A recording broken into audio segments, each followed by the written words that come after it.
Assalamualaikum dan salam sejahtera. Lama dah tak bersiaran bersama Cikgu Izan kan? Okey, jom hari ini kita belajar Bahasa Melayu tahun 5 bersama Cikgu Izan. Okey anak-anak, hari ini kita akan belajar melalui dua petikan.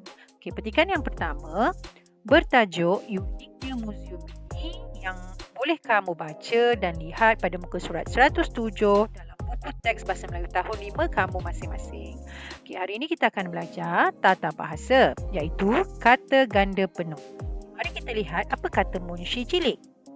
Baik, kata ganda penuh ialah proses menggandakan keseluruhan kata dasar dan diletakkan tanda sempang. Di mana kata sempang ini kita jumpa? Kita akan jumpa kata sempang di antara dua perkataan kata ganda tersebut ya. Baik. Petikan yang kedua bertajuk Mari kita ceriakan yang akan kamu baca pada muka surat 108. Kita akan belajar tata bahasa juga tapi kali ini ialah kata ganda separa. Mari kita lihat apa kata munshi cilik. Kata ganda separa ialah kata yang menggandakan sebahagian kata dasar sahaja. Kata dasar terdiri daripada kata tunggal atau kata berimbuhan. Baik, ada 4 kategori yang membezakan kata ganda separa ya anak-anak. Okey, kata ganda separa tunggal yang berwarna merah sebagai contoh pepondok. Yang kedua, kata ganda separa berimbuhan awalan sebagai contoh bantu membantu. Yang ketiga, kata ganda separa berimbuhan akhiran sebagai contoh barang-barangan. Dan yang terakhir, kata ganda separa berimbuhan apitan sebagai contoh kemerah-merahan. Baik, mari kita pergi ke pembelajaran yang seterusnya. Aktiviti kita yang pertama ialah mengenal pasti dan melengkapkan teks dengan kata ganda penuh yang sesuai. Ini untuk petikan muka surat 107. Baik. Cikgu dah kecilkan, kamu boleh rujuk pada buku teks kamu masing-masing ya. Kita tengok uniknya muzium mini. Baik, semasa di kampung, Afifi dibawa oleh datuknya ke muzium mini yang diusahakan oleh penduduk kampung. Baik, kita tengok petikan ataupun dialog yang dinyatakan di dalam petikan tersebut. Okey, yang pertama, kita tengok Afifi. Afifi cakap apa? Okey, wah, sungguh kreatif penduduk di kampung ini. Okey, Datuk membalas, betul Afifi, pembinaan muzium mini ini hasil usaha mereka secara sukarela. Rumah ini ialah sumbangan penduduk. Bendera-bendera di sekeliling sudut pameran sumbangan daripada pelbagai pihak. Para pelajar institusi pengajian tinggi pula gigih menghias muzium. Okey. Kalau kamu tengok dekat sini, kamu boleh nampak kata ganda penuh yang terdapat dalam petikan tersebut. Ini contoh lagi lah selain daripada 1, 2, 3 dan 4 yang ini ada lagi di dalam petikan. Kita sambung. Afifi. Barang-barang di sini juga menarik dan tersusun. Okey, kamu tengok. Barang-barang juga ialah kata ganda penuh. Kemudian Datuk menjawab, ya Afifi, barang-barang lama seperti hiasan rumah, pinggan mangkuk, kraft tangan, duit dan stem lama serta perabot antik diletakkan di situ. Okey, cikgu tak gariskan barang-barang sebab dah ada kat atas. Okey, Afifi. Di sana pula, Afifi melihat alat kegunaan harian dan senjata lama dipamerkan. Tentu alat-alat ini, alat-alat itu mempunyai nilai sejarah yang tinggi. Okey, yang cikgu gariskan ini ialah contoh-contoh kata ganda penuh. Mari kita pergi ke muka surat yang seterusnya. Baik, sambung.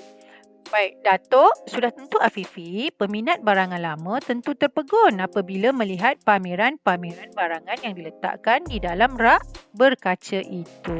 Okay, kamu tengok pameran-pameran ni pun ialah kata ganda penuh.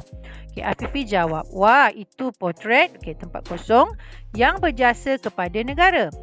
Tempat kosong dan berseni sungguh potret itu. Masih lagi tempat kosong, monumen itu pula ada nilai kreatifnya. Tentu juru fotonya seorang yang hebat. Datuk, mengapakah muzium ini ditubuhkan? Okey, tadi kita nak buat aktiviti kita ialah melengkapkan tempat kosong dengan kata ganda penuh kan? Okey, apakah perkataan-perkataannya? Okey, kalau kita tengok yang tadi, Perkataan tersebut ada di sini. Nampak kan? Gambar-gambar, cantik-cantik, tokoh-tokoh, lagu-lagu. Jadi, kita nak lengkapkan di sini. Okey. Ada 4 perkataan. Okey, yang pertama ni kita akan buat sama-sama lah. Cikgu akan tunjukkan kamu di sini. Aktiviti yang kedua kamu akan buat sendiri. Baik, yang ini. Wah, itu potret apa dia? Ini ialah kita nak letak di sini.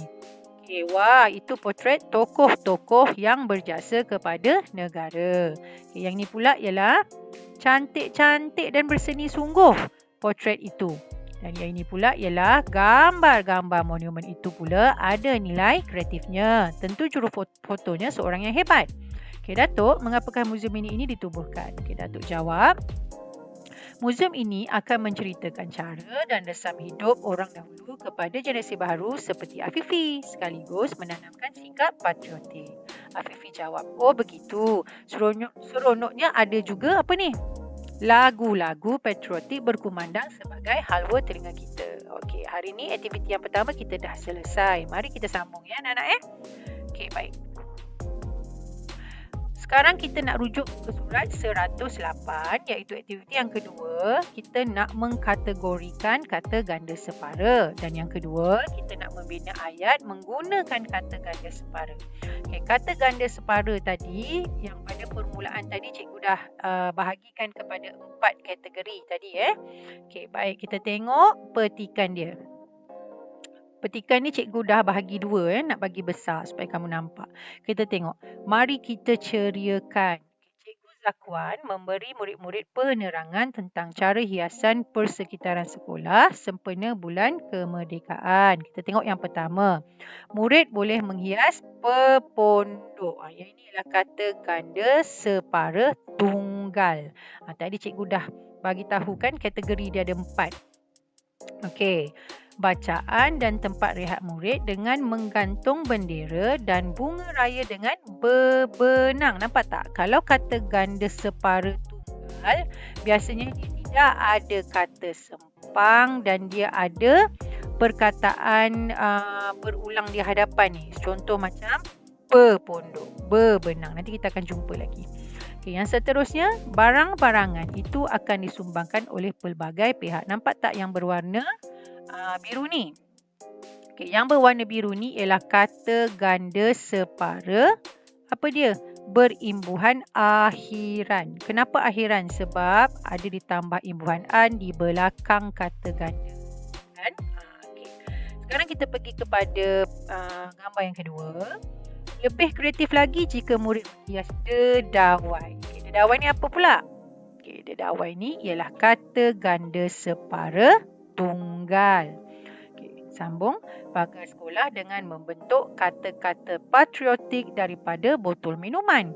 Membantulah antara kamu supaya kerja ini lebih mudah. Nampak tak kata ganda separa yang digariskan ataupun diwarnakan dengan warna hijau ni? Okay, yang ini ialah kata ganda separa berimbuhan. Apa dia?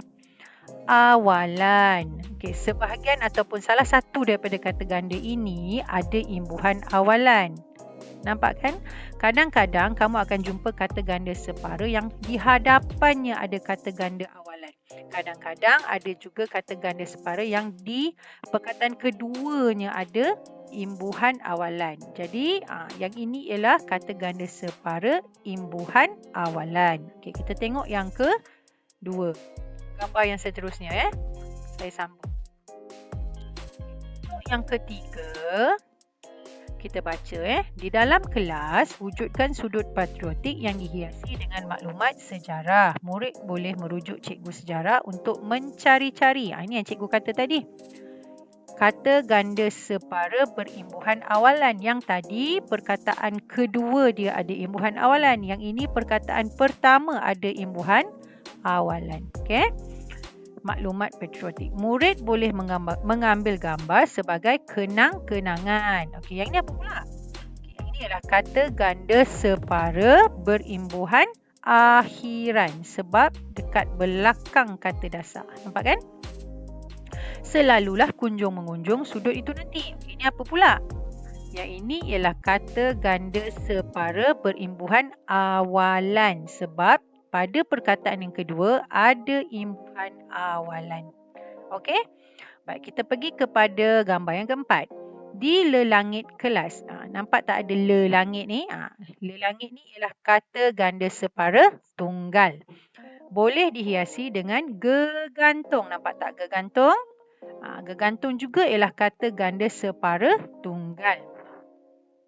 Jalur gemilang. Gantungkannya setinggi-tingginya. Nampak tak ni? Setinggi-tingginya. Okay, yang ini ada beza. Setinggi-tingginya ni ada imbuhan. Di perkataan yang pertama ada imbuhan awalan. Tapi di perkataan yang kedua ada imbuhan akhiran. Jadi apakah kata ganda ini? Okay, dia ialah kata ganda berimbuhan apitan. Okay. Supaya tidak melirit ke lantai, warna kemerah-merahan. Sama juga dekat depan ni ada perkataan pertama ada imbuhan awalan, perkataan kedua ada imbuhan akhiran, jadi dia ialah imbuhan apitan. Okay, kata ganda separa berimbuhan apitan. Begitu juga dengan kekuning-kuningan dan kebiru-biruan pada bendera menyerikan suasana kelas. Okey, cikgu rasa cikgu dah menerangkan dengan jelas kategori-kategori bagi kata ganda separa. Okey, ada 4 kategori yang cikgu dah tunjukkan kepada kamu. Okey, mari kita sambung. Baik. Apa tugasan kamu? Tugasan kamu apa dia? Okay, tugasan yang pertama, kamu perlu menyenaraikan kata ganda separa mengikut kategori. Tadi cikgu dah terangkan satu-satu. Mana perkataan yang kita jumpa dalam petikan, mana satu kata ganda separa tunggal, mana satu kata ganda separa berimbuhan awalan, mana satu kata ganda separa berimbuhan akhiran dan kata ganda separa berimbuhan apitan. Jadi kamu perlu menyenaraikan kata ganda yang dijumpa tu, yang kamu jumpa dalam petikan tadi, dalam kategori dia masing-masing. Okey? Tugasan yang kedua pula, kamu perlu membina ayat lengkap menggunakan kata ganda separa yang disenaraikan. Yang ini cikgu senaraikan dalam Google Form yang cikgu bagi. Ada 5 sahaja yang cikgu pilih untuk kamu bina ayat lengkap. Okey. Kat mana nak buat tugasan ni ya? Nak buat tugasan di mana? Okey, tak perlu buat secara bertulis. Okey.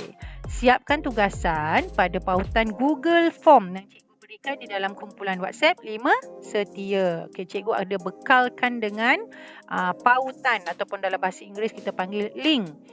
Pautan Google Form. Kamu hanya buat dalam tu sahaja. Sebab apa? Kita tak dapat bertemu lagi, jadi cikgu tak boleh nak lihat kamu punya buku tulis, jadi kita buat dalam bentuk Google Form supaya terus boleh sampai kepada cikgu dan cikgu boleh semak. Okey, jangan lupa tekan butang submit setelah selesai tugasan sebelum jam 4 petang untuk cikgu kira sebagai kehadiran. Cikgu akan klik nama seorang-seorang yang dah hantar sebelum jam 4 petang. Okey, baik. Okey, sekian dulu dari cikgu untuk kali ini. Okey, insya-Allah kita jumpa lagi minggu hadapan. Okey, ada soalan? PM cikgu, jangan malu-malu ya. Okey, sehingga bertemu lagi.